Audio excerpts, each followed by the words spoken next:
G'day and welcome to the Ball Boys AFL Fantasy Podcast. Today we are talking about some match sim recaps. Throw out all the research you've done in the preseason. It's time to panic and change your entire team. Let's go! Just done it from nowhere. Lofted the goal from inside the 30. Sheed from the boundary. Dusty.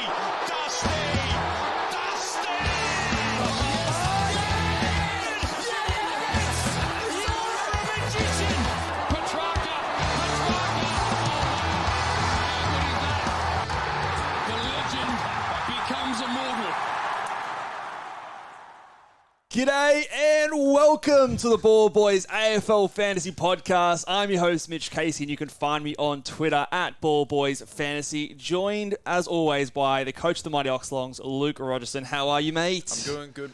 I'm going good, mate. Strap yourself in for a big one. We're talking match sims today. It's going to be a monster podcast. And look, a little bit of a peek behind the curtains here. We got 55 minutes into recording this podcast, and the computer decided to shit itself. So we're going to redo this whole podcast again. So and it's a fucking monster podcast. It's a monster for us. podcast for us. So we're going to be diving into the match sims that happened this excuse any lack of past energy. week. So we'll see how we go. But yes, before we get started into talking about these match sims, what I do want to give you guys a quick shout out to is that we are getting very close to the start of the season. And for those of you who didn't come and watch our live shows, or even if you were watching our live shows anyway, last seasons we normally do a Friday afternoon, evening live show, getting ready for that week, going through captains, for trades and things like that. But for round one, we're going to be counting down and basically capturing the panic in our eyes and in our voice of the countdown to the first round. So there's a landing page already up on YouTube that you guys can go over, and we want to make this the biggest show of the season. So what we want you guys to do is go over to that landing page on YouTube ahead of time, click the like button, and I want to see if we can get to 100 likes on that video before we even go live. So we can get you guys all in there. We usually have some beers, so come along. We usually have some technical difficulties. There'll be all sorts of shit shows going on, but it's a good way to get started the season. Come and have some fun with us and mark it on your calendars. It'll be 5 p.m. Melbourne time on that first Friday, round one. Now, just before we get into all this for the second time, keep in mind these are match sims. So there's plenty going on in terms of the people that are playing, but there's also plenty going on in terms of the people that aren't playing. So we'll try and kind of run you through, who was there, who wasn't there, how that kind of influences things, our thoughts on all that. But just remember, overall, you kind of want to take this with a grain of salt. It's just one data point. It's a data point. We want to take this as well as the comments we've seen, the all the highlights we've seen on Twitter, and obviously next week's community series games and round zero. It's all going to be big mishposh of what we're looking at for our first teams. Let's get started. First game, long time ago, a week ago, Richmond versus Melbourne. In this game, there was a lot of players missing, especially for Richmond. Taranto, Prestia, Dusty, Baker, and our number one ruck in Nank weren't there. So obviously, when you're looking at some of the guys, you need to remember that. And for Melbourne, Brayshaw obviously wasn't there, who's since retired. Lockie Hunter is dealing with a calf injury, so he wasn't there as well. Charlie Spargo, who also sometimes goes into the midfield, and a bunch of other key position players weren't available. So we'll start with Richmond, and we'll talk about a guy that we spoke about in our Under the Radar podcast, and Jaden Short.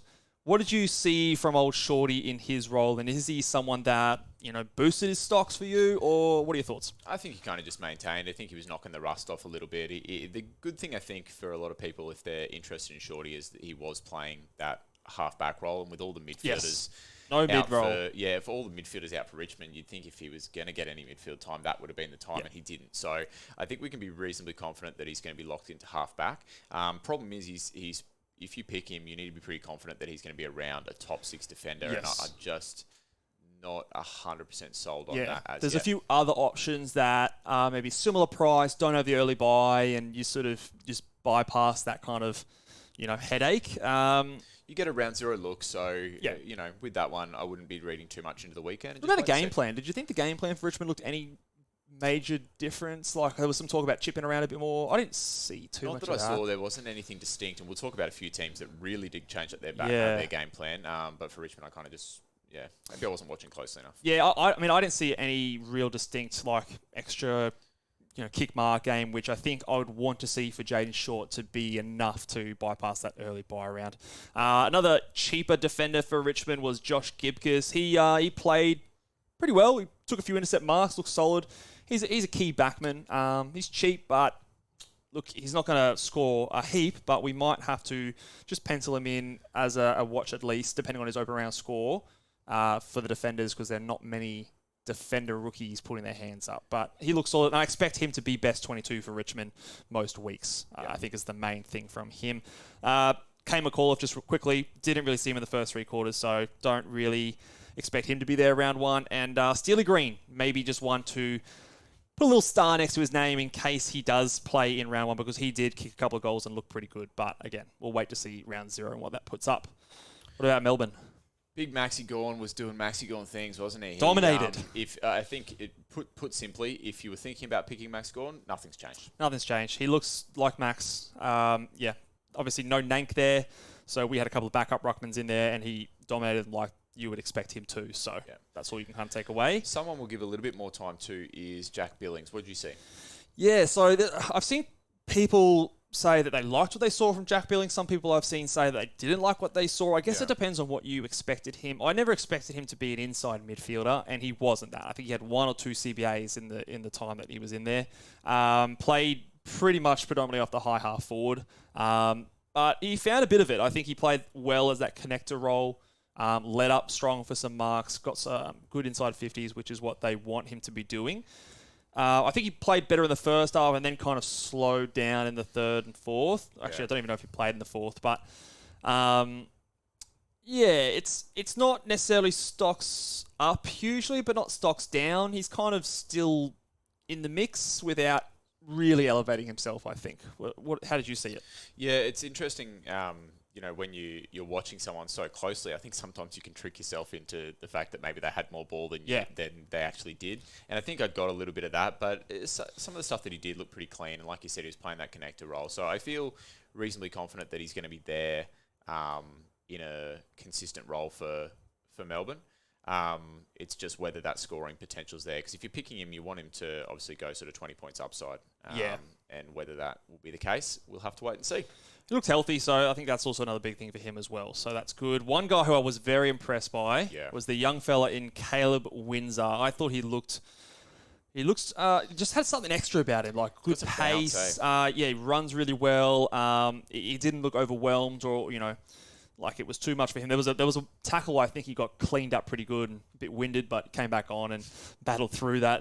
Winded Windsor. Yeah, there you go. He played on the wing predominantly. Yep. In fact, I think he was exclusively on the wing.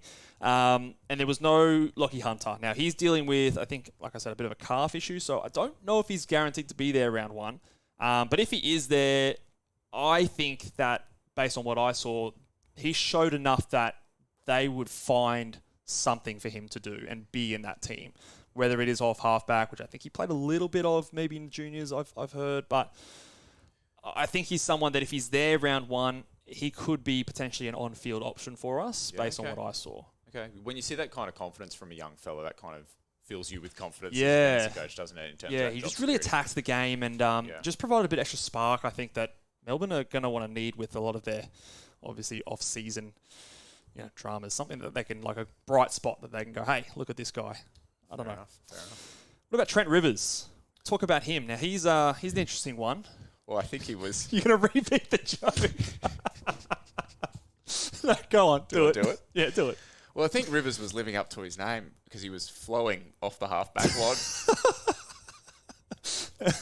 Oh, jeez. Obviously, this is the first time they've heard it, but I've heard you try that one twice now. Yeah, and it landed just as well the second time as it did the first. It did. I thought, as his name was coming up, I was like, do I just rerun this game? It's only Mitch that's heard it. Absolutely, yeah. They don't know, but I've added you there. But he was the main guy, I think, the go-to user off halfback, I think. Interesting that he had no CBAs, because that was maybe a bit of the talk or the chatter in the preseason that Rivers was going to go in there with Oliver maybe missing, but Oliver's back. None of that. So, and with Brayshaw now retiring, and Salem potentially moving into the midfield, I don't know what's going on there. Like, I do think there is some upside with Trent Rivers. Is it enough? He's at that like Jordan Clark kind of price bracket. We'll talk about Clark later. I kind of liked what I saw from Clark more than I did Rivers. Yeah. There was a bit I liked about Rivers, but yeah, it's going to be something that I'd want to continue to see really good performances over the next couple of games, but definitely on my radar, at least as a watch if he wasn't already. Marty Hore, less promiscuous than we'd hoped. Not as promiscuous. Wasn't right in the wood there. Another reused joke. Feels so cheap. It does. They haven't heard it. I know, but it just feels so cheap. But yeah, I'd be not counting on him being there round one. So if he's penciled in as your D6, I think you make other plans and have backup options because I don't know if he's going to be there. Kynan Brown, maybe a round one bolter. Again, just wants to sort of put a little star next to his name, 200k mid forward. And the other thing that we should flag as well, that in the second half of the game when they were playing the VFL team, Christian Salem and Oliver played inside midfield time, particularly on the Salem side. We're not touching Oliver in Classic, I don't think. Although I think my money would be that he's there round 0 or round 1, early in the season. Could be an all-time pod. Yeah, there's a lot of risk, but obviously we know what he can do. But Christian Salem, inside midfield time, no Brayshaw anymore. Their midfield's a bit all over the place. Is he someone that maybe hasn't been talked about really at all in the preseason? Are we going there? I mean, he's had some interrupted preseason, obviously, while he played in the twos. You kind of look at it two ways, don't you? It's like he didn't play at the start of the game. That doesn't fill you with confidence. But then the fact that he played inside midfield, if their intention wasn't for him to play that role, why would you bother? Yeah. But again, wait and see. I think he's more likely a guy that we don't start with, but jump on if it's looking great. But at least just be aware that there might be a bit of a role change there coming for Salem. Should we talk about a super relevant game in North Melbourne and Collingwood? Super relevant. North Melbourne versus Collingwood. Now, Collingwood's probably the less relevant team here because they rested basically half their premiership side. So in this game, we were missing Zane Dersman for North Melbourne. Bailey Scott, which I also think is one to be on top of. Luke McDonald from the halfback as well. Charlie Comben, who, this vision of him taking kick-ins. And Darcy Tucker and Greenwood from the mids. For Collingwood, there was no Pendles, Sidebottom, Howe, Crisp, Mitchell, Maynard, Elliott, Darcy Moore. So there's Did anyone play? But hardly anyone from their premiership team. So a lot of the stuff we saw from Collingwood, obviously they got pumped by North Melbourne. We're not going to expect that. But what we can take away from this game, first of all, from a North Melbourne general point of view, hashtag Northball is the talk going around. They played fast and took on the corridor a lot. They did. It's going to be it's going to look different when they're up against a team that'll actually try and stop that. It's going to look different when the pressure. Are you still playing hashtag Northball when you're down 50 points? Yeah, it'll be interesting. Yeah. It's kind of can they do it under the pressure of a real game, and then can they sustain it for the course of the year as well? So I mean, the interesting thing about hashtag Northball is how does it influence their scoring? So you would expect, if you were kind of looking at it from a general sense, that moving the ball fast would serve to lessen the points for your halfbacks and your defenders because you're maybe not getting as much of that chippy stuff. But we kind of saw something different on the weekend. Yeah, well, it looks like especially those running halfbacks were being used really prominently. Like at any chance that they got, if there was a guy running past, they'd give those handballs, and players like Fisher, players like Sheasel and our boy McKercher, they benefited because they were the guys that were providing that run. And so I think that it's not a bad thing. I think it's a good thing, honestly, for those younger, fast-paced guys. Now, the question arises is how many points can 3 of those players sustain? And then you throw into the mix a McDonald and a Bailey Scott, who some people also think might move back there as well, or he plays some wing. And the flow-on effect on how that affects Sheasel. So Sheasel was the guy that really stood out to a lot of people. Yeah. And he's probably made his way into a few teams out there. He had like 40 touches, I think the stat counters were saying. But I'm still a little bit... I want to watch them again next week, and hopefully the Bailey Scotts and McDonalds are there, and we can get a better sense of how it looks like with their proper team, especially in that back half looks. Yeah. And if that maybe gives them license to move Sheasel up the ground more. But based on that game and that game alone, the concerns of him being a mid, maybe resting forward, were alleviated a fair bit. But I don't know if we're out of the woodworks just yet. What are your thoughts on Sheasel? Out of the woodworks. Out of the woodworks. I don't know. Out of the woods. Out of the woods. Whatever. what are your thoughts on Sheasel? Doing a bit of woodwork. Sorry, you frazzled me. I'm thinking about woodwork. Sheasel what kind of woodwork are you thinking about? Well, not that kind of woodwork, mate. You just sicko. We're getting tired, aren't we? Yeah, we're 2 hours into an hour-long podcast. Sheasel wasn't a guy that I've been particularly high on all throughout the preseason, and then when I was watching that game, I was like, well, you got to stand up and pay attention to what he did. Yes. The interesting thing as well is when in those last 5 minutes, the game scenario stuff, when North did decide that we need to possess the ball a little bit, then who were they going to? It was Sheasel. He was waxing too. Absolutely, so yes. Not only is he providing bounce, but it had Nick Dacos vibes to it in the sense of North trying to get the ball in his hands at every single opportunity. Yeah. I did notice that in the first half especially, that I don't think I saw him take many kick-ins.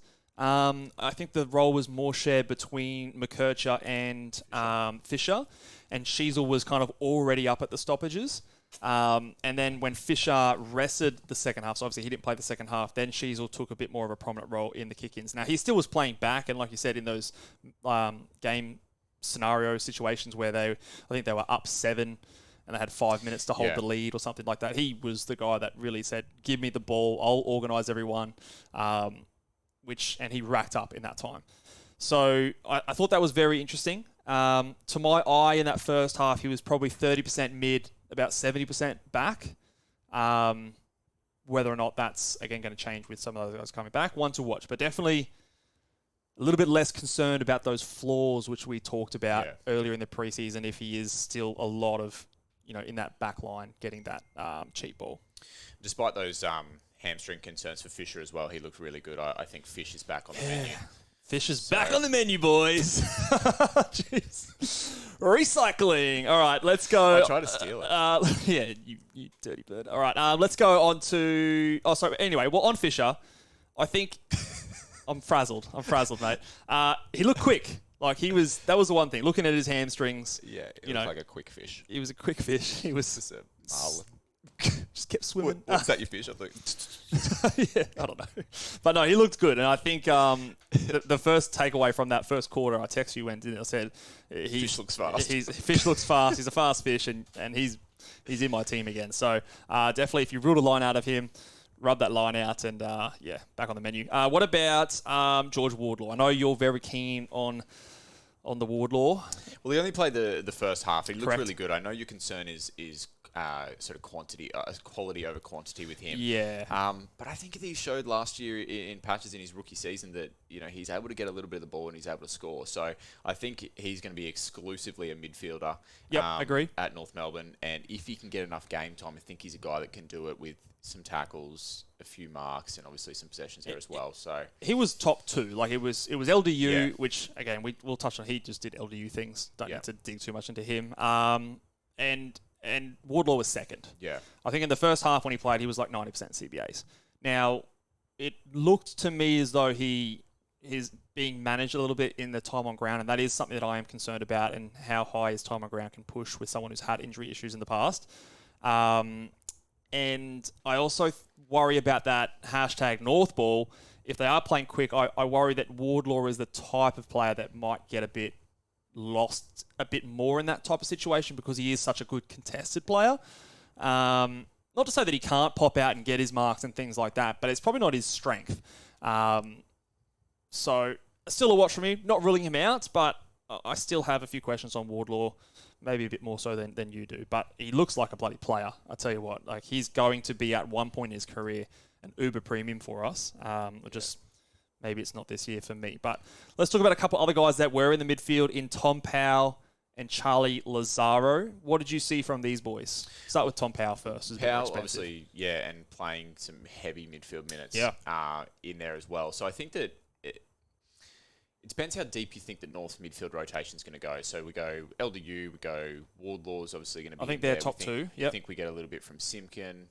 A little bit. He was hardly in there at all, which is the other thing. I've ruled a line through Simpkin quickly. So that probably, opens those opportunities for a guy like Powell to have high CBAs. Do you think that he can comfortably outperform his price by enough to make him value? I think that is definitely a scenario that can happen. He's definitely on my radar. We talked about him in our Under the Radar podcast, and he's someone that if you weren't considering him, I think you definitely need to put that little star next to him and watch him closely next week, because I think there's a world where he's the third option in that midfield, and Jai Simpkin is a bit more of that forward player. I think he scored 68, I think, in his rookie season. He's coming in priced at 57. And he did that on like 30% CBAs in his rookie year. So I think there's definitely 20 to 25 points of upside there. And in a forward line in this type of year, that might get you there or there close to a top 6 forward or at least someone you don't have to trade out very quickly. So, yeah, I think it's definitely a watch. I am still very intrigued about how those other guys come in. I mean, do they play a Greenwood? I mean, I would think he's not best 22. Yeah. But he's another guy that if he's playing, he's only playing as mid, you would think. Yeah, I hope that they're going to the youth. I would hope so too, but it's just another thing to consider. And that Sheasel wing half-back dynamic, I still think hasn't fully played out yet. So it's a step in the right direction. I want to see it again next week. Lazaro, I think, given his price, he only really has to get a little taste in there to be valued. Yeah, so he was like their fourth option in the midfield, I'd say. Yeah. Probably even still ahead of a Jai Simpkin. But even if he just gets a little taste in the midfield at his 288k or whatever it is, that's all you need. And he's been touted as having a great preseason. So rookie price, I think it's okay to also have on your ground, especially if he does have that role. So ticks for him so far. Dylan Stephens, you liked. He played a pure wing role. Not the ring roll. The ring roll. I think, personally, I'm putting a line through him. Yeah. I want my midfielders to be playing inside mid-time. Yeah. I think I almost want it to be true more than it actually is. So, I think he'll play that role well, but it's, like you said, we've got better picks in the midfield. Yeah. Colin McCurch is a lock. Don't need to talk about him. Nick Dacos did his thing. Again, he was kind of going half pace, and he's still. Do you want to talk about your North big boy? Where's my big boy? Yeah, we skipped ahead of him. Yeah. Tristan Xerri, yes. He killed it, I thought. I thought he played really, really well. He's clear number one ruck. And the one thing I did really like is that it looked to me as though that there was a conscious effort to try and find him the ball as that tall marking target down the line, but also a little bit through the centre of the ground as well, so that he could get the mark, give the handballs off to those McKercher, Fisher, Sheasel types. And if that's going to be the case and that's going to be his role, I think there's no reason he can't average 90 plus and be someone who's potentially 25 to 30 points underpriced. So I think it's a big tick for Tristan Xerri, and he looked good in the helmet. Not the full mask. No, he didn't have the Hannibal Lecter going on, but he did look really good. So he's making our decision very difficult, isn't he? Yes. So again, if you weren't considering Tristan Xerri, I think get back out there and have a look at him, because he looked the goods to me so far. Dacos. Yeah, Dacos did Dacos things. What about McRae? Talk to us about McRae. So Finn McRae, he was high CBA usage. I think he was, of the entire game, the highest of the Pies. But remember, they had half their team missing, a lot of midfielders. Dacos only played the first half. So, look, he didn't really impress me a lot. Like, he looked good in the first quarter. Yeah. But they definitely faded a bit towards the end of the game. He kicked a goal, I think, from 50 metres at one point, which was pretty nice. But I still have a little bit of concerns about how close he is to the edge of that team and the vest risk for him. 310k, you'd want to be putting him on your ground. And you'd hope that with a play like that, you don't have that risk of the vest. But again, he plays round 0, so you're going to have a good look at it in that first round. So you'll have a lot more information. But look, all he could do was come out with a lot of those players missing and play inside midfield time. Yep. And he did that. He was in there the most out of anyone. Yeah, he's a really interesting one, because the narrative that's coming out of Collingwood at the moment from the coach, from players when they're interviewed, is Finlay McRae, get on this guy, this guy's a gun, this guy's in, this guy's... And then when you kind of look at it, you think, oh, he's in there, but there's so many people out. So it's a little bit contradictory of what we're seeing. So I'm glad that we get a round 0 look at it. The other thing is, like in this game, Collingwood were smashed in the clearance. So you would think, obviously, when they've got their cattle back, that they'd have a bit more of the ball themselves, and that might help someone like a Finlay McRae. I think that's all from this one game. Lots to obviously watch still with North next week. For sure. Now, you're going to take the reins for the next little bit because there's a couple of games here that I didn't watch, but you've got some copious notes here, which is fantastic. Copious notes. Now, Sydney versus GWS, I watched this game and I left more confused than when I started watching the game because their midfield was deep, man. There was a lot of guys going through there. There was a lot of guys rotating through the wing. Fucking Isaac Heaney made his seasonal, regular appearance inside the midfield like he does every single year. Is that going to be finally the year, the 8th year in a row it finally happens, 8th time lucky? Players like Justin McInerney were inside the midfield at times. Papley was in there. James Jordan was in there. Errol Goulden came in after basically the last 2 minutes of the second quarter, so he missed basically the first half. There was no Taylor Adams, so I don't think we got much clarity in terms of their midfield rotation. So I'm not really walking away with that one with much concrete data. For the one thing that I did watch very closely, because this is a big decision for me, is the Brodie Grundy factor. And how did he look? And I've talked to you off camera, and I will admit I think I've got a bit of an anti-Grundy bias going on. So I'm trying to check myself and make sure I'm not looking at it rationally. But to me, a lot of people said that he was back on Twitter. A lot of things saying that, yep, lock him in.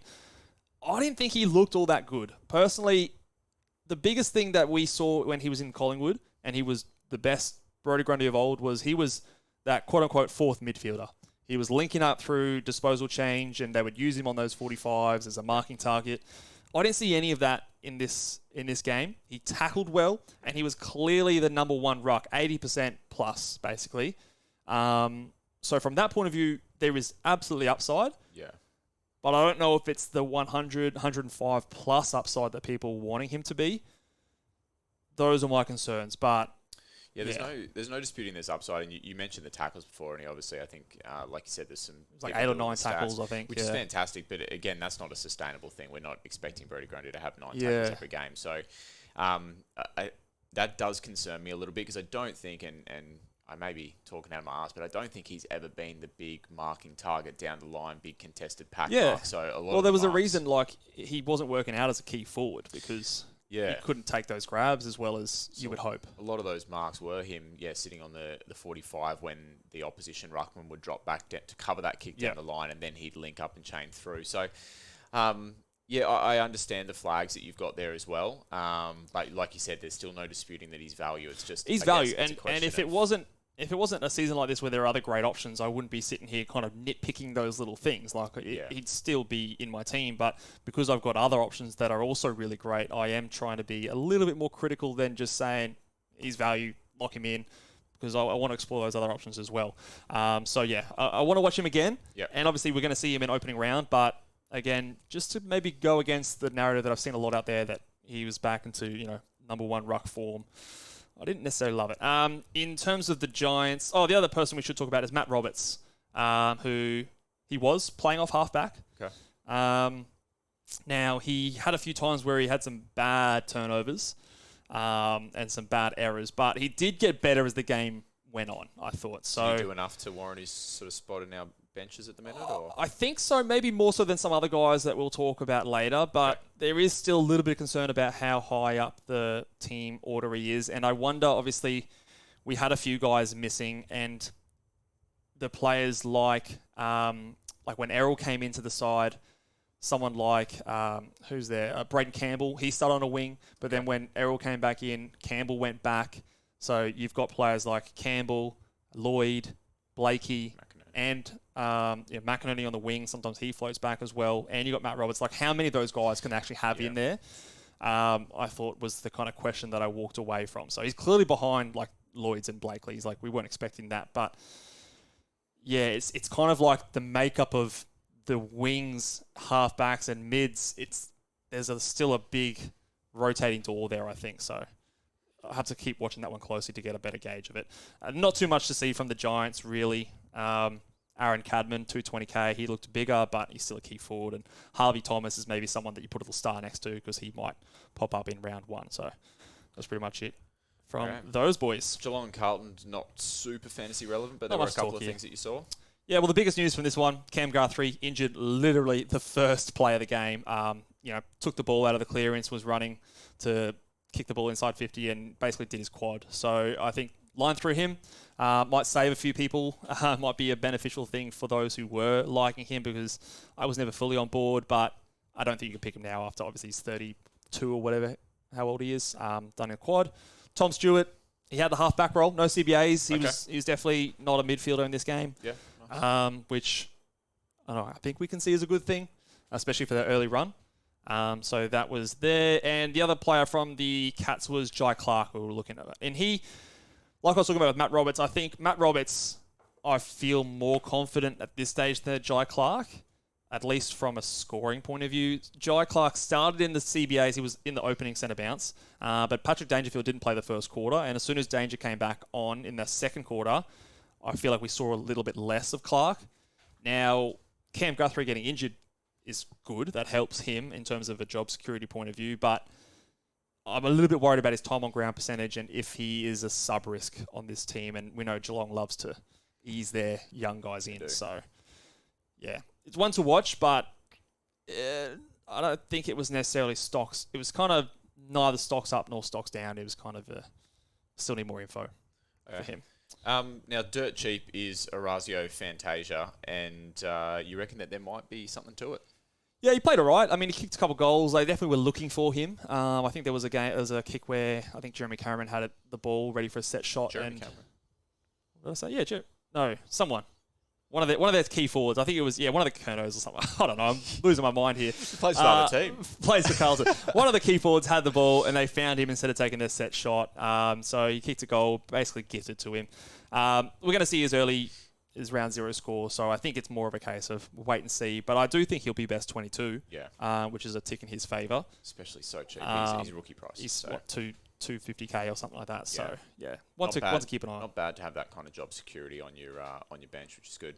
Now this next game we got to watch together, which was good. Gold Coast played Brisbane, and there were a few interesting things to come. Yes. Something I want to talk about first is just the conditions. So the first half of the game was sort of mid-afternoon, so it was sort of reasonably dry. But as the game progressed, it got moister and moister. So this is something that's interesting because Gold Coast obviously have the run of games to start the season that Bales let us know about that is incredibly moist. There's nighttime Gold Coast games. There's Northern Territory games. Yeah, they go to Mars. Yep. To go to Mars, it's tough conditions.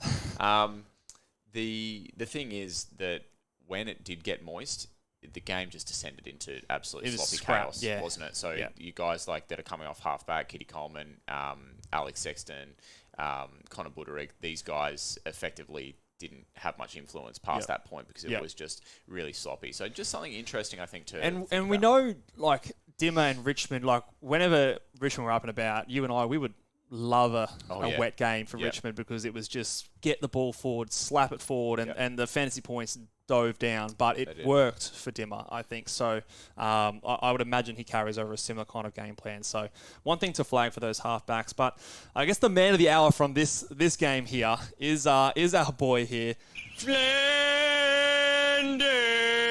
What? Flanders. Love a long sound grab. Just as good the first time.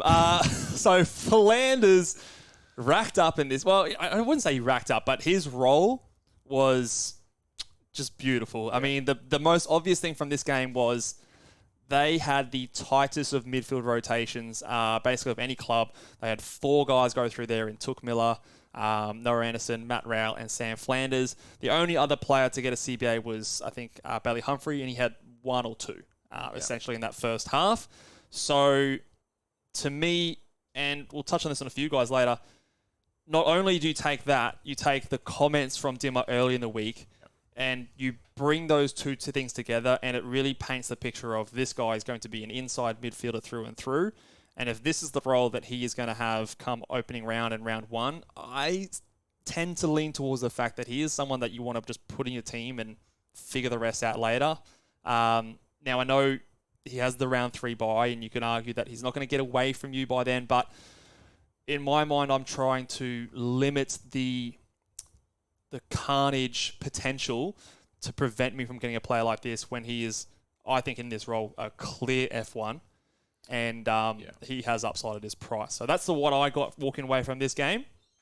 What are your thoughts, and what did you think of Flanders when you watched? The trouble is the guy has a ceiling as well. So if he gives you maybe 100 in round 0, and you go, oh, I'll just grab him after round 3, and then he gives you back-to-back 140s or something like that. You might have lost a little bit of value there. I'm kind of a little bit neither here nor there. What hypothetical? What would he have to do in round 0 for you to not to pick him? I think if he goes under 90, I think I'm happy to fade it. So if he goes under his priced out figure, I'll probably sit back and wait till his buy and just fingers crossed he doesn't hurt me too much in those first 2 rounds. Yeah.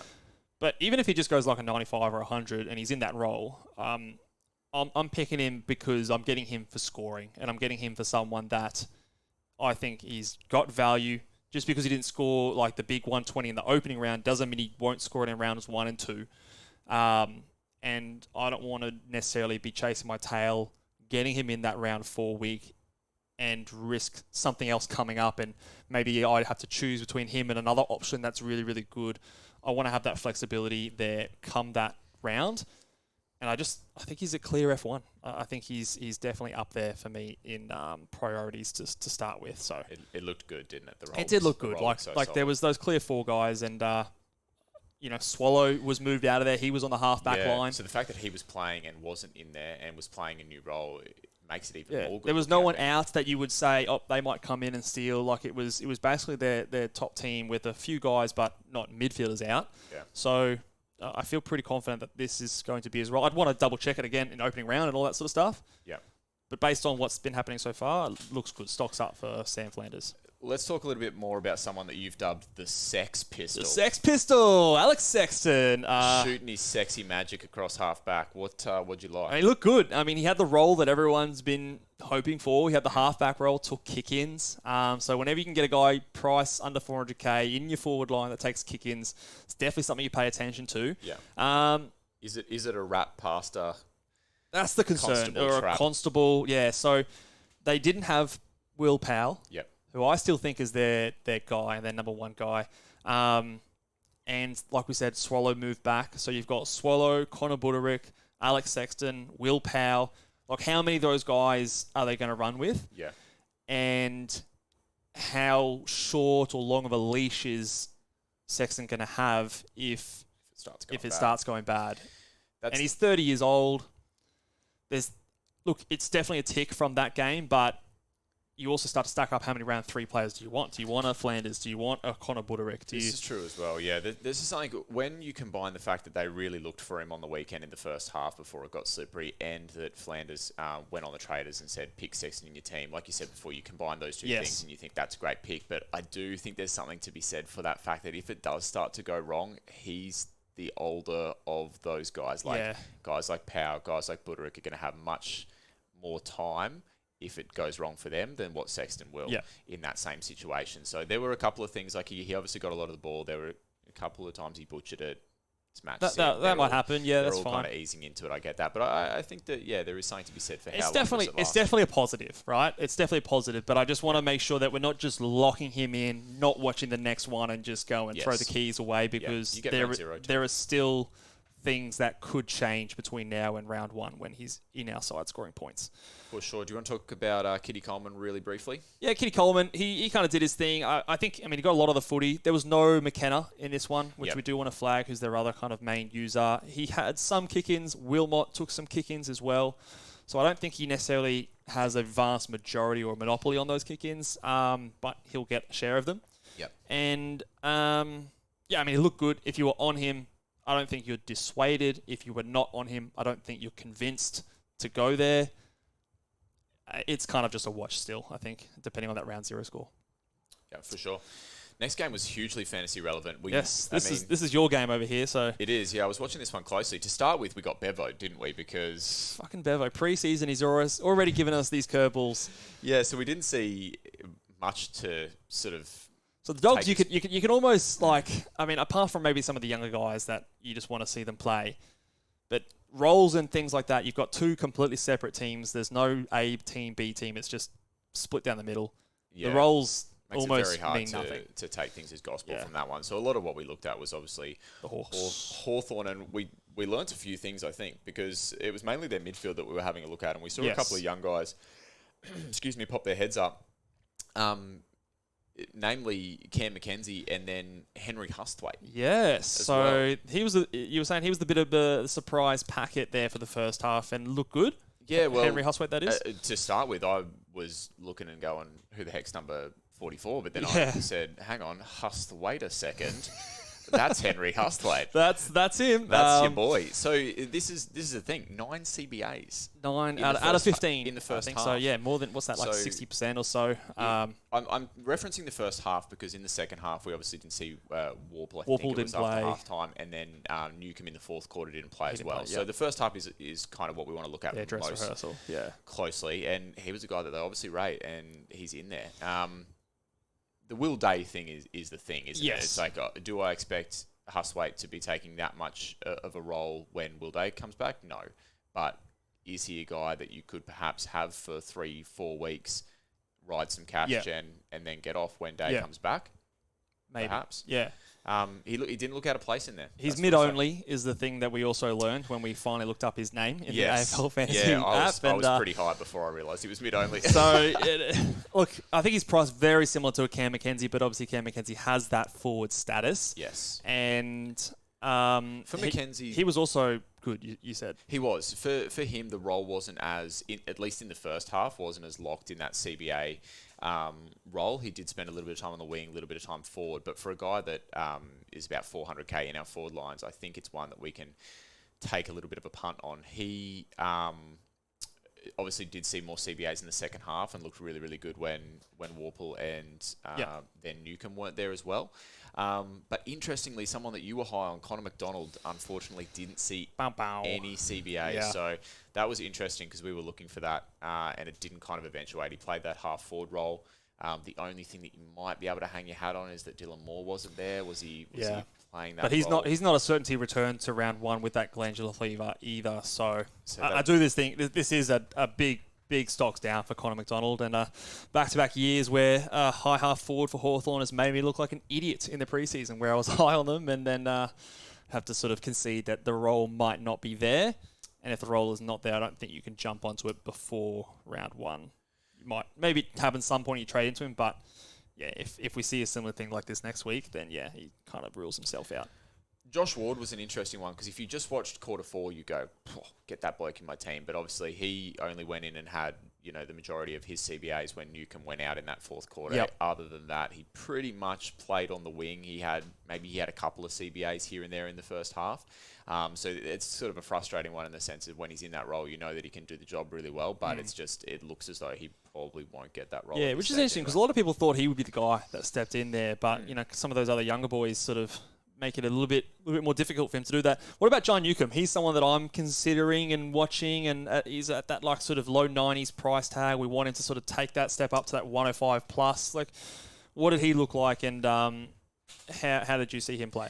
Yeah, for me, it's a really tricky one. Without sitting there and taking his stats, it's hard to tell whether that 95 guy is going to go the 105 from a match sim. But just from what I saw, it looked as though he was just doing John Newcomb kind of ticking the legs over. Yeah, he obviously had his CBAs, which is what you'd be expecting. No other secondary role, like he was pure inside? Pure inside mid, and it didn't seem to me to be anything that we might not have seen last year as well. I didn't watch him super closely last year, and then obviously fourth quarter didn't play. So he had some games where he was super high inside midfield time, but some games he wasn't, surprisingly. So I think the upside is that he does have some CBA upside, surprisingly enough. So I don't know. It's something that I think we'll get a better gauge on in the next game, which will be a bit more of a full dress rehearsal. And if he plays the full game out, and maybe we have some more stats to pinpoint that. But yeah, from watching, it didn't look like he stood above Nash and Warple. Right.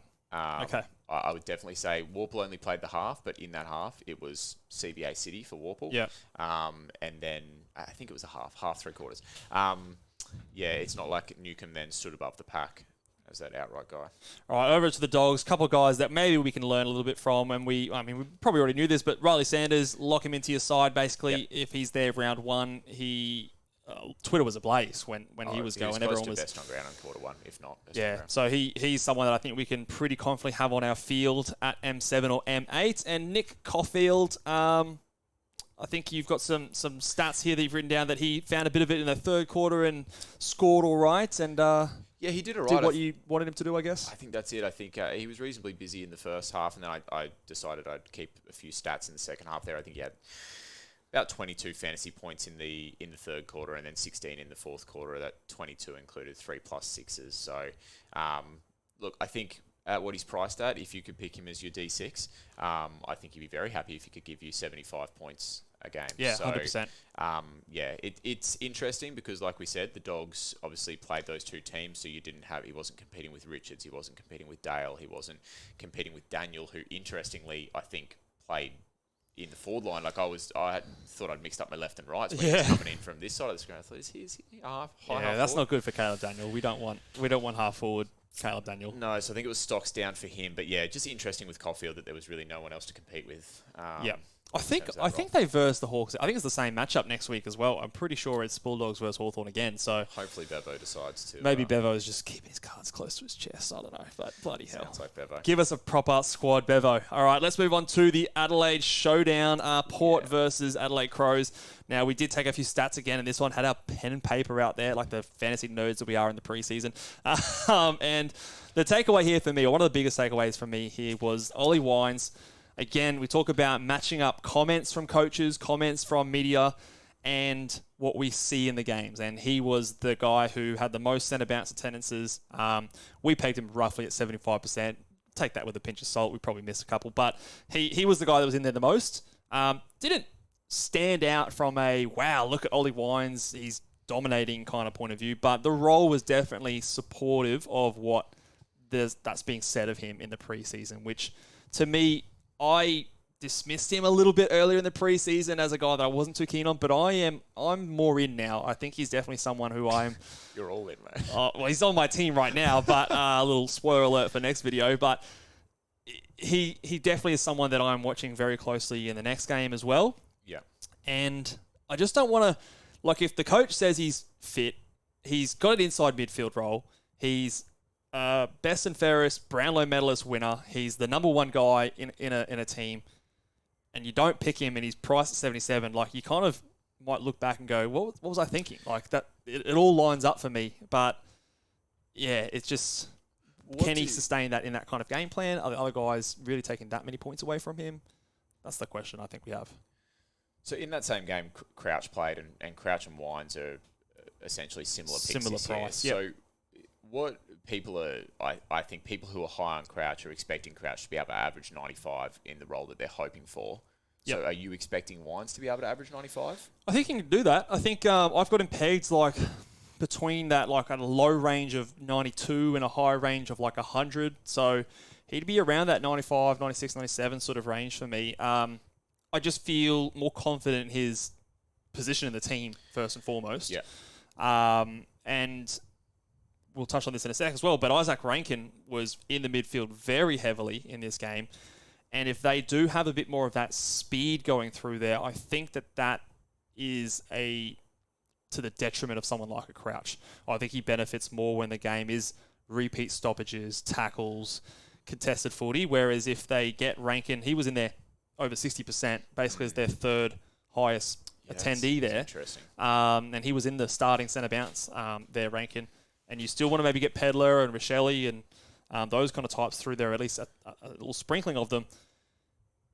His low time on ground is a bit of a concern as well. There's a few more flags for me from Matt Crouch in terms of his role security than an Ollie Wines, but you would still say that, I mean, Crouch looked better than Wines. Like, he definitely, in the time he was out there, got a lot of the ball. But weighing that up with everything else, I don't know. I'm leaning more towards Wines now, where I was the opposite before the game.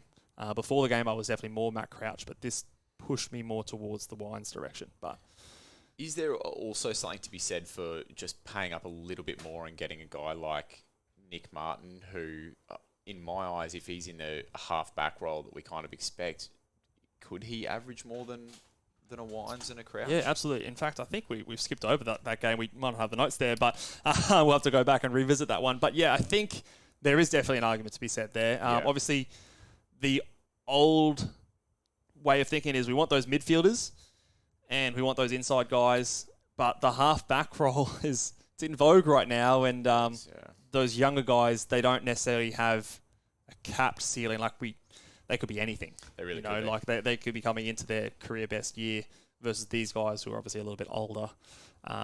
So, yeah, just a little interesting one there that I think that flip of me going Matt Crouch to Wines after this game was interesting. Want to touch on Rosie and Butters. Butters, basically pure inside mid. That's fine. Rosie, more forward time. Yeah, definitely was. He was, coming out of the goal square. Coming out of the goal square, he had under 50% CBAs in the first 3 quarters. Now, he played the fourth quarter, whereas Butters and Wines did not. So I'm wondering if, were they just getting a few other guys in there when they knew that maybe Butters and Wines were not going to play the fourth quarter, and then Rosie played inside mid in that fourth quarter. So I wouldn't necessarily, if I had Rosie on my side, I wouldn't be panicking yet per se, but it is something to watch next week if that trend continues. Well, Mead spent a bit of time in that midfield as well, and I don't know whether I see that. Drew didn't play. So, yeah, Willem Drew was the guy that didn't play. So I think that's probably his role. Yeah. But the fact that he played, 60% CBAs nearly, again, maybe it's them just looking at it a bit more. I'd have to think of all the players that are going to come down from this, or what we tweeted out with Mead at nearly 60%, that's probably high. Yeah. I would think that that's not going to be that high in a regular game. But again, it's what happened. I have some doubt whether it'll continue. So I think that maybe Rosie obviously will be higher than that. And Drew will come in for Mead and maybe play 50 or fewer percent CBAs. Yeah, definitely. But interesting. You mentioned obviously Rankin had that high CBA role, but we're both kind of watching it, thought he still is impact over that quantity of footy. Yeah, he was in there. He's not the tackling type, I don't think. He's not the guy he's that be exploding out of stoppages. Yeah, he comes out fast, gives them pace. I think he might have crept forward and kicked a goal.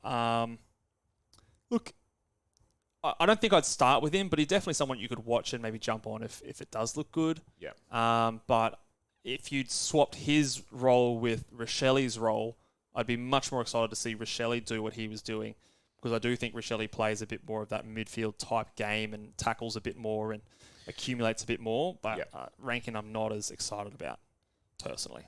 Jordan Dawson, Rory Laird, they just kind of did their thing. They did their thing. Yeah, not too much to talk about in that one. I think you're going to expect more of the same from them moving forward. I think Dawson, there was times where Dawson maybe came up from half forward, but it was kind of like a rest, really, and that was it. So I still think they're going to be their first choice mids and pretty much do everything we expect them to.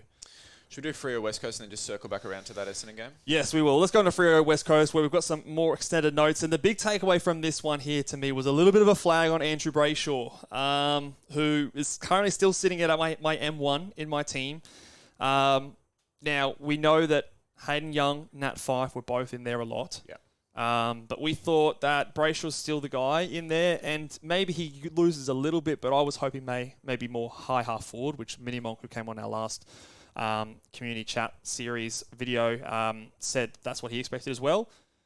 The thing here that gets me a little bit confused is there was no Jeremy Sharp, who was laid out with illness, I think. That's big. And they also started to muck around a bit in the second half with Hayden Young playing off half back. Yeah. And Fyfe only played the first half. So I'm just questioning whether or not, is it Fyfe is in the midfield, we want to just see what he can do, let's chuck him in there every single time he's out there into the midfield, and we know he's not going to play the second half, so we can rest him that way. Versus in a full-length game, are they maybe using him a bit more sparingly, and Brayshaw doesn't play as quite as much time on the wing, but it still is enough for me to go, okay, there's a question there that I didn't think that there would be before the game. Yeah, what I saw in the first quarter, to me, was what lined up with everything that's being said out of Freo. So the first quarter, I was which like, was Brayshaw that in there. lines up. So it was Hayden Young, it was Brayshaw in there. Obviously, Fyfe was still in there. He was getting Hayden Young was in there. Sarong was in there. So for me, that first quarter was like, okay, well, this is what I expected to see based on what we've been hearing. And then the second quarter was then Brayshaw out to the wing. Obviously, Fyfe was in there. And Johnson went in. And then I think it was from the second half, then Hayden Young went out. So I think in terms of the Brayshaw thing, I would be more concerned if from the get-go, all throughout the game, Brayshaw was playing this combination of wing and midfield, because then you'd say, okay, well, maybe this is something they're going with. But it would seem very weird in a match sim to go, Brayshaw, first quarter, you're going to play exclusively midfield. There was no wing time in the first quarter. No, and then it was just like, go and play on the wing. So it struck me as one of those ones where, like, mate, we know you're in the midfield. Just go have a run around on the wing. Just go and do your thing out there, and we're going to just test some other things out. Hopefully, if you're a Brayshaw fan, that's what it was. Yep. And then the fact that Sharp isn't there maybe plays into that as well. As Sharp's are laid out. We need someone too. We just flip the mates around. Hey, Brayshaw, go run around the wing for a bit. We know what you can do. It wouldn't concern me if there wasn't already discussions about that being potentially a thing. Obviously you've got 2 guys coming into the midfield that weren't there last year. O'Meara was out, so that's obviously the easiest thing to sort of substitute. And there is a world where they do have like that tight Gold Coast kind of rotation where they have 4 guys going through there, and Brayshaw is in there heavily. But just because there's been talks about Brayshaw. He's not that inside contested guy. He's a better outside player than a Fife, than a Sarong, than a Hayden Young potentially. So that's just it's a small flag, and when you're paying up for $1 million player, you don't want any flags. So it was a little bit concerning to see there. I'm not ruling him out yet. I want to sort of see another sample, see what happens next week, but just something to monitor. Hayden Young. Hayden Young has had this just miraculous turnaround in my mind, because there were points last year when we owned him where we thought he was scared of the Sharon. Yeah. And now watching him play as a midfielder, he loves to get dirty. For a guy that has a top knot, you don't normally associate them with getting stuck in the mud. But he tackles, he goes in hard. I love the midfield role. And he kicks so well too. Like whenever he gets that like penetrating kick, low and fast. That midfield role it's come too late, but we're happy that it's arrived. I think it's good. Like I said, he played stints in the defence in the third quarter, but I don't expect that to be the role. Like they've talked him up in the midfield all pre-season. So I think that was them just kind of mixing and matching. I think they sent Erasmus in there as well in the second half. So I think they were just getting a look of some of those guys. So I think he's in there. Nat Fife. A lot of people are going to be talking about Nat Fife. Yes. He was pure inside mid. Yep. Basically no other role. Yep.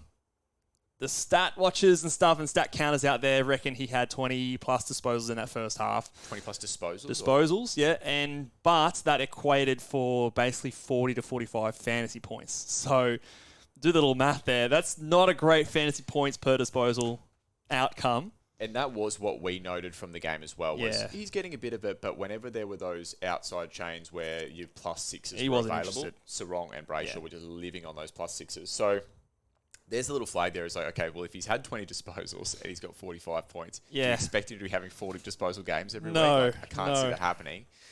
But also, we talk about role as being king in these kind of scenarios. And for a guy that's so cheap in a forward line where we need options, you've got a 2-time Brownlow medalist that has that role. It's kind of hard to say no, isn't it? I still want to see it over a full game. Like he played a half, and what I said before about Brayshaw was that half pure inside mid just because, okay, we know we got you for a half. Let's just throw you in there. Yeah. If we need to get you through a full game, all right, and are we more selective with when you go in there? And I think that still will be the case. But again, another one to watch next week.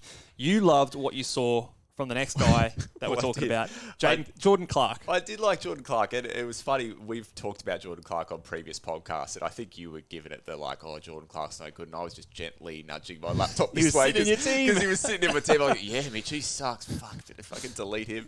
But I liked what I saw from Jordan Clark. I like. He looked good to me too. He looked really good. I mean, there's all these caveats. It's West Coast. It's match sim. It was so just halfback friendly, wasn't it? Like, I completely acknowledge all those things, but it did to me seem as though with the absence of Hayden Young in that first half, it seemed to be like he was Luke there. Ryan was there. Luke Ryan was there. Clark had a couple of kickouts. I think, Luke Ryan still wants the monopoly on those. But he did enough for me to not dismiss it early on. I actually think he elevated a little bit in my eyes. Like it looks like he was the clear distributor of halfback. Like he definitely was the speed coming out of that defensive line. Something that worries me is that he has done this previously, where he'll do a bit of waxing against a nuffy team, or he'll give you in pre-seasons as well. So that worries me a little bit. Is like when the whips are cracking and when the heat's on and you've got like Collingwood level pressure coming at you across halfback. Is he going to be able to do it? But don't discount him, I think. I also think to note here that the Freo game plan looked as Freo as it ever has. Like they were still chipping it around, doing some switches and things like that, and possessing the ball, kick mark a little bit. So I don't think that that's going to dramatically change this season based on what we saw there, which I think bodes well for someone like a Clark. just going to mention, haven't talked about him much, but Caleb Sarong was fucking everywhere in that first half especially. He was getting so much ball. Plenty of marks inside the defensive 50. He was their number one midfielder essentially, and I do think that he's going to be their number one tag target. Whether how much teams do tag early in the season is another question, but he looks bloody good. Not sure if you want to pivot from a Brayshaw to him if you had that in your plans. I don't know if I'd be looking to do that, but he looked good. From the West Coast side? Yeah. Elliot Yeo was somebody that a lot of people were watching, and he got through unscathed, which... Well, what I loved is he played 4 quarters. He played the whole game. Nat Fife, he did half. Some of these older players in other games played half. Elliot Yeo played the entire game. Yeah. I don't think he dominated or racked it up completely. He had a goal in the third quarter or something like that, which looked all right. But our issue with him is the body, right? Yeah. That gives me confidence. So if we've ticked that box, it's not, he didn't, like you said, he didn't pick it up. But what we're mainly looking for is role and body, and I think he ticked those 2 boxes. I think he ticked those boxes too, and if he's confident enough and the coaches are confident enough to be keep playing, mate, then I think that's a good sign. So I think that's a tick for Elliot Yeo so far. Harley Reid, he played a bit of inside mid and half back. We're not really talking about him too much, but he didn't rack it up too much like a McKercher did. Yeah, he wasn't absolutely everywhere, but it's like you're still picking him, so you still have the role, so tick there. Yeah. Liam Duggan, some people looking at him inside mid and defence, so I don't know what role we actually want him to play, but I don't think he took many 2 kick-ins. I don't think he was playing super intense. He was kind of rolling the legs over a little bit, so take that with what you will. And the half-back or kick-in role that we maybe flagged for Alex Witherden, I actually think went to Jaden Hunt. I think he was more the preferred guy, and so that, for me, kind of rules out Witherden. Put a line through him in terms of an option. I think Hunt is actually going to benefit more so with the absence of someone like a Shannon Hearn, obviously retiring. So, but probably not enough to select him either. So I think a lot of those those defenders for West Coast, I'm not excited enough to really consider them seriously. But yeah, I think interesting to see that Hunt was probably the guy that benefited the most in that situation. Yeah, it's an interesting move there, wasn't it? Yeah. Absolutely. Let's go back to that final game which we did skip over, which was the Essendon versus St Kilda game. With some bad news to come from this one for Boy Windhager. Yeah, see, he was a guy that's been sitting in my team just quietly, just filling that D4 spot for me. First 4 CBAs, he was in there. Yeah. He was doing well, came out, and it's come out to say that he has got a broken hand. So didn't play. He was out after 5-6 minutes and didn't play the rest of that game. So, look, it's going to be hard to pick him on the back of that. I don't know if he's going to play next week or even if he's going to be ready for round 1. So, it kind of sucks, but yeah. I think he will have that midfield role. No Crouch either. So yeah, no Brad Crouch. So yeah, but Philippou was in there a little bit as well. So you'd have to think he'd be one of those guys at least gets moved out. He's one that we'll now watch as a guy that we potentially have to get on if he maybe we can pivot there if something doesn't work out. I mean, he's the kind of price where if the Yo or the Clark move is not working out, then you go down to a popping Windhager, exactly. something like that. So. Just because he's not there round 1 doesn't mean he's not relevant. So, what did you think about Jack Steele? How did he look to you? I think he was just ticking the legs over. I think I read somewhere that his CBA percentage was nice and high again. Yeah, he was right up there. We want to see. We want to see that time on ground be good, but you can't look into that from a match sim perspective either. But it looked as though he was playing the role that we want, and hopefully he's going to be back to the Jack Steele mold. He had a different haircut. I was going to say hair looked good. Yeah, great fade. Definitely. I couldn't recognise him a few times. Well, that and the fact that all these games were filmed on a potato. Yeah, and they had those blue uniforms that were very difficult to see the numbers and stuff like that. But I actually really like what I saw from Steele. Took several marks, and when Jack Steele marks, Jack Steele scores. The tackles will definitely come. So I liked what I saw there. Not too much else for Saints. We go talk about. Let's go Essendon. Yeah, Nick Martin. He looked everywhere.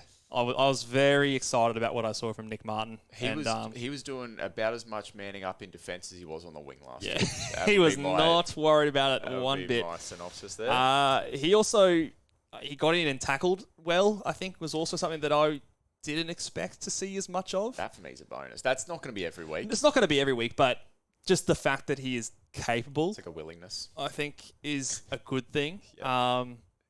Looking at him, you reckon he wouldn't be able to fight his way out of the wet paper bag, but he still shared the kick-ins with McGrath, and there was no Ridley in this game either. But the way I saw it is I don't think any of those guys are going to take much away from him.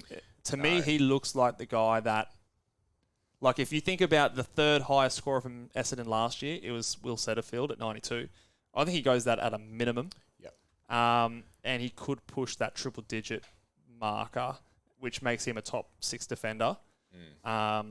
Pretty thirsty, didn't he? He did look pretty thirsty. He only had 4 marks, I think, was counted in the game. But again, it was a windy day, I think, as well. So I think that I walked away from that game going, Nick Martin looked very impressive. It's like that half-back roll's always built for a guy like that. Yes. So I think he ticked a lot of boxes for me. Anyone else from Essendon? I think Merritt had a bit of a knock, I think, at one point, but he came back out, so I think he was fine. Wouldn't imagine an issue. Not too much else really to discuss from the Essendon point of view. Obviously, I mean, we circle back to St Kilda for Wanganeen Miller a little bit, but it's really hard. It's really hard to kind of tell. Sinclair. Exactly, no Sinclair there. But I mean, he looked good. He looked like he was getting a little bit of ball off halfback. Yeah. So I think he's one of those classic stocks didn't go up, but stocks probably didn't go down. Yeah, either. I don't think you're changing too much of your perception of him based on that game.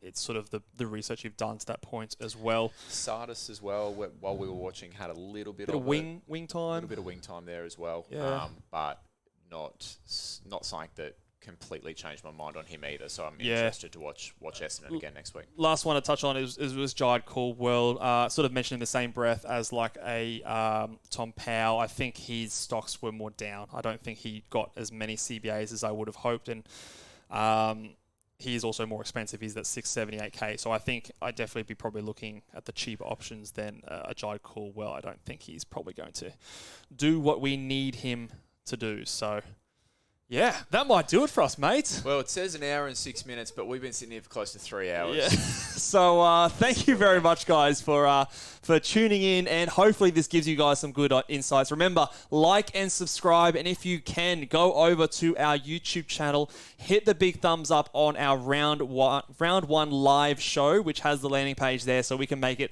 the biggest show of the preseason. Let's get 100, hell, let's get 200 likes on that bad boy, and we'll make it a big show. Give us a 5-star rating on Apple Podcasts or Spotify, wherever you listen to this podcast, and we'll see you guys next time. Bye!